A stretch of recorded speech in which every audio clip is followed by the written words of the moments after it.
Today, we're diving into something really personal. A diary from someone recovering from a bone marrow transplant. It's a raw, first-hand look at what it actually means to rebuild your life when your own health feels like you're walking on a tightrope. So, the diary kicks off on May 1st, 2025, with this simple but honestly incredibly powerful statement: "I'm doing very well." After everything they've been through, those 4 words are a huge deal. They're a declaration of strength. But here's the catch. That feeling of wellness, it's not a given anymore. It's gone from just being a normal background hum to being this fragile, precious thing that has to be constantly watched over and protected. And that brings us to the first big idea in this diary: a whole new kind of peace. The author is feeling serene again, but it's totally different from what they knew before getting sick. You could almost call it a precarious serenity. It's this delicate balance, feeling calm, but with a part of your brain always on high alert. It's a kind of peace you have to actively work for, always knowing just how easily it could disappear. Living in that kind of state, well, it naturally casts this shadow over the future. Years of medical uncertainty, where any single test result could flip your world upside down, has completely rewired how the author even thinks about making plans. Think about it. For most of us, when we picture a date in the future, like, say, next June, the question is pretty straightforward, right? What will I do? We think about vacations, projects, life events. But for the author, a much more basic question has to be answered first. Will I even be in a condition to do it? Your health becomes the ultimate gatekeeper for every single future plan. And this isn't just a small worry. It's a fundamental shift in how you see the world.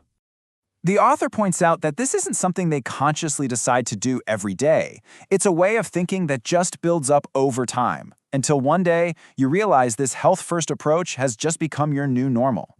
And yet, right in the middle of all this uncertainty, the author does something incredibly brave. They take this massive, concrete step forward that just flies in the face of all that fear. They decide to buy a new apartment. And we're not talking about some vague dream here. This is a real plan with tangible, concrete steps. Signing the proposal, getting the contracts ready, planning the move for June. Every single one of those is an act of faith. I mean, you have to understand how huge this is. The author even writes about how surprising it feels, thinking back on all those years when imagining even 1 month into the future felt completely impossible. Buying an apartment isn't just making a plan, it's taking a massive leap of faith. So if you're going to build that future, you have to protect the present, right? And for the author, getting through daily life with a compromised immune system means creating a whole new set of invisible rules just to stay safe.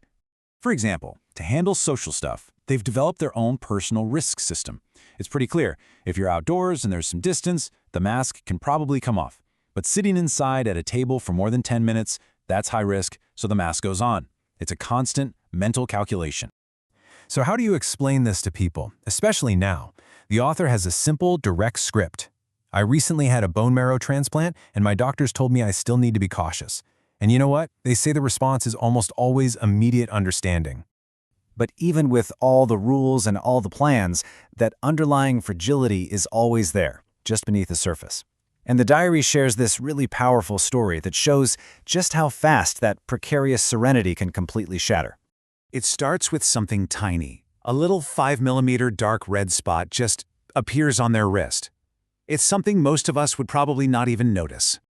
And this one spot just shows you 2 completely different realities. For most people, it's nothing, a total non-issue. You forget it in 5 minutes. But for the author, it's an instant alarm bell. It triggers a spiral of worst-case scenarios. What if it's a drop in platelets, a life-threatening problem? That tiny spot becomes a potential catastrophe. Thankfully, the spot just faded away. It was likely nothing. But the author's reflection on it is what really sticks with you. This fragility is something you just can't see from the outside, but it's there, and it is heavy. So, after all this, the fragile peace, the constant uncertainty, the moments of panic, what's the big takeaway? It all boils down to this really powerful idea, the simple worth of just trying to move forward. Anyway. And progress isn't just a feeling, sometimes you can actually measure it. On May 14th, the author notes a huge milestone. They are exactly halfway through the long, slow process of getting revaccinated and rebuilding their immune system from scratch. 50%. That number is just so important, isn't it? It's a concrete, real milestone on a journey that can feel so abstract and just endless.